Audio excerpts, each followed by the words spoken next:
try him, we're going to convict him, and he's going to die in jail. And then he's going to have to find out what the God he professes to believe in holds for those who are this evil to our children. It was a peaceful summer morning in the quiet town of Marple Township, Pennsylvania. On August 15th, 1975, 8-year-old Gretchen Harrington left her home, ready to walk the familiar path to her summer Bible camp just blocks away. Little did her family know this innocent journey would be Gretchen's last. By nightfall, the unthinkable had happened. She had vanished without a trace, leaving a community gripped by fear and endless questions. Where could this sweet little girl have gone? 50 years later, the truth finally came to light, igniting a firestorm of outrage among the community. Welcome to Tried and True Crime, where we uncover the most shocking true crime cases you've ever heard. Today, we're delving into the heartbreaking disappearance and murder of Gretchen Harrington, a case that would haunt investigators for nearly 5 decades. Marple Township is a quiet suburban community located just west of Philadelphia. Known for its family-friendly neighborhoods and strong sense of community, it was considered an idyllic place to raise children. Parents felt safe allowing their kids to roam the streets, bike around town, and walk to school and church events alone. Violent crime was practically unheard of here. That warm sense of security, however, would be shattered on that fateful August day in 1975. Gretchen Harrington was born on June 13, 1967. She had an older sister named Zoe. By all accounts, Gretchen was a delightful child, kind, gentle, and always wearing a bright smile. She loved going to church, playing outside, and spending time with her family and friends. Her father, Harold, was a reverend at the local Reformed Presbyterian Church. On that summer morning in August 1975, 8-year-old Gretchen set off for the Trinity Chapel Christian Reformed Church down the street, where she was expected to attend Bible camp activities led by Reverend David Zanstra. Gretchen was filled with enthusiasm about her day, excited to see her friends and learn more about her faith. Tragically, it would be the last time her loved ones would see her alive and well. The morning of August 15th started out routinely enough. At around 9:30 a.m., children began arriving at the Trinity Chapel for the Bible camp's opening session. The first activity was an exercise led by Reverend David Zanstra himself. Around 10 a.m., some of the kids were transported to the Reformed Presbyterian Church for the rest of the day's activities. However, by 10:30 a.m., Gretchen still hadn't arrived at her father Harold's church. Consumed by worry, Harold began searching along Lawrence Road, retracing the short path Gretchen would have taken. But there was no sign of his beloved daughter anywhere. Harold then called Zanstra's wife, Margaret, who was helping at the Trinity Chapel that day. Shockingly, Margaret mentioned noticing her husband David returning to the church earlier, but not by car. He had been spotted walking onto the property from somewhere nearby. As the hours ticked by with no word from Gretchen, panic rippled through both churches and the camp programs. Finally, at 11:23 a.m., David Zanstra himself called the Marple Police Department to report the 8-year-old missing. The search for Gretchen kicked into high gear, with neighbors, church members, and police officers scouring the area. But despite their desperate efforts, there was no trace of the little girl that day. It would be over 2 months later, on October 14th, when a tragic discovery was made. Gretchen's skeletal remains were found in the woods of the nearby Ridley Creek State Park.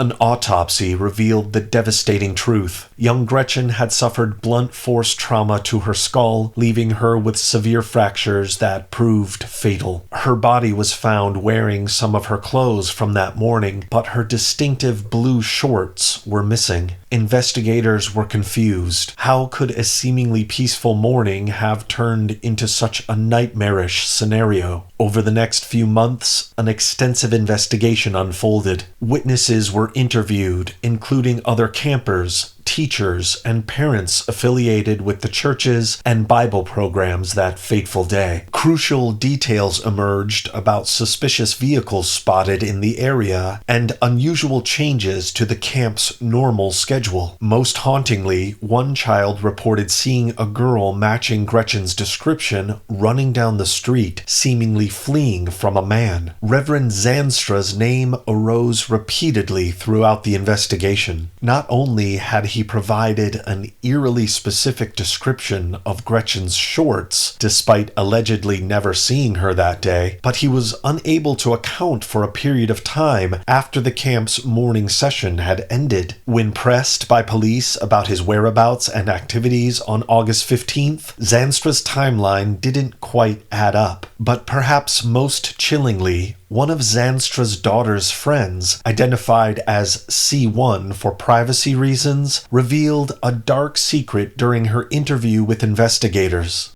48 years later, investigators say they were able to crack this case after a new witness came forward. With a diary entry from September 1975, she wrote after another child was almost kidnapped, writing, "A man tried to kidnap Holly twice. It's a secret. I can't tell anyone, but I think he might be the one who kidnapped Gretchen. I think it was Mr. Z." According to court documents, this witness also claims she was groped by Zanstra during a sleepover at his home in 1975. This was a startling red flag that Zanstra may have had a sinister pattern of behavior towards children. With mounting evidence of Zanstra's potential involvement and incriminating inconsistencies in his statements, investigators felt certain he was somehow tied to Gretchen's disappearance and murder. Zanstra and his family had since moved away to Texas by then, but the case remained open, haunting the once peaceful community. David Zanstra was born in 1940 in New Jersey. Ordained as a minister in the Christian Reformed Church in 1965, he spent over 40 years pastoring congregations across Pennsylvania, New Jersey, California, and Texas before retiring in 2005. On the surface, Zanstra appeared to be an upstanding, faith-driven community leader. He was well respected and trusted, making his potential involvement in Gretchen's murder all the more shocking and incomprehensible. How could a holy man charged with shepherding and protecting his flock have committed such an evil act against an innocent child? As the years passed with no justice for Gretchen, Zanstra was able to live out his life as a seemingly free man. He and his wife eventually settled in the Atlanta suburb of Marietta, Georgia in his retirement years. But after nearly 50 years, the law finally caught up to the now 83-year-old former pastor.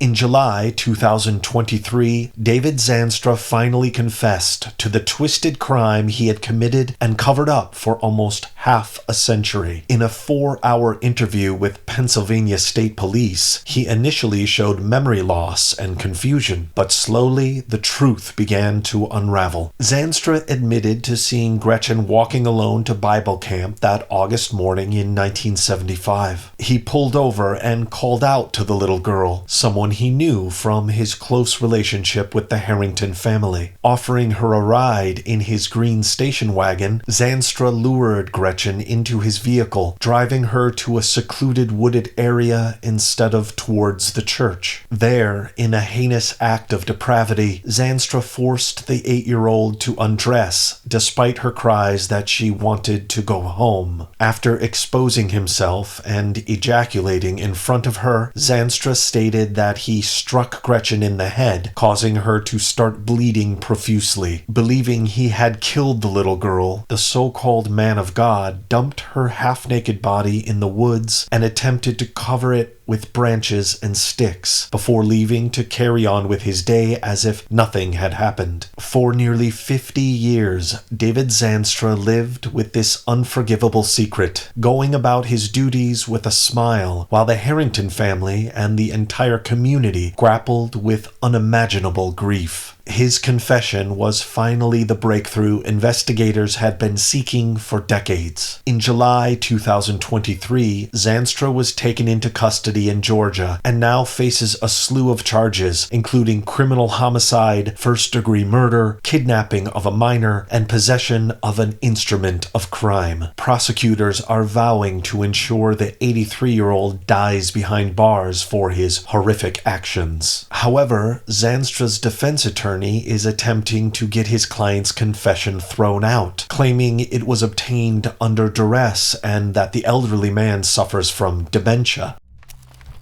Beyond the tragic loss of young life, Gretchen Harrington's case exposes deeply disturbing issues that plague our society. How could someone who had taken a sacred vow to serve God murder a child in such a manner? It shows how hidden evil can grow beneath a seemingly upright moral exterior when left unchecked. The systemic issue of sexual abuse, particularly involving authority figures who are automatically vested with immense power and trust, is part of what enabled Zandstra's crimes to go undetected for so long. Gretchen's case also highlights how child victims are especially vulnerable and unable to advocate for themselves against adults who groom and take advantage of them. Had the warning signs from victims like C1 been taken more seriously, could this tragedy have been prevented? Society must do more to lift up the voices and protect the safety of our most vulnerable.